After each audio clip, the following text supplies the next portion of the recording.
দুর্গা পূজায় আমাদের সনাতন ভাইদের জন্য কি পরিশ্রম করেছেন, তাদের পরিশ্রমের ফলেই আজকে আমরা সাফল্যভাবে এই পূজা উদযাপন করতে পেরেছি। সবাই ওনাদের জন্য আশীর্বাদ করবেন।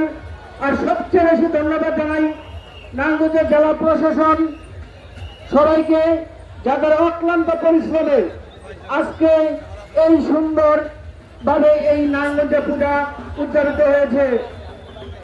আপনারা হয়তো জানেন, বিশ্বের এমন কোন দেশ নেই যে বাংলাদেশের যে সাম্প্রদায়িক সম্পর্ক অন্যান্য দেশে এই সম্পর্কটা নেই।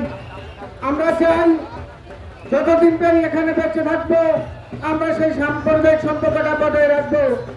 সবাইকে একটা কথা বলতে চাই, আমরা হয়তো অনেকে ভাবি যে হিন্দু মানে আমলিক, আসলে কিন্তু সত্য না। হিন্দু আমাদের আমলিক আমাদেরকে ট্রাম্প কার্ড হিসাবে ব্যবহার করেছে, আমলিক আমাদেরকে ব্যবহার করেছে, কিন্তু কোনোদিনও অধিকার দেয়নি। তাই আমি আপনাদেরকে অনুরোধ করব, আগামী নির্বাচনে আমাদের সনাতন ভাইরা বোনেরা মারা সবাই আমাদের নেতাকে গানের শীর্ষে ভোট দিয়ে জয়যুক্ত করবেন এবং আপনাদের পাশে যাতে সবসময় থাকতে পারে সেই আশীর্বাদ কামনা করে আমি আমার বক্তব্য শেষ করছি। নমস্কার।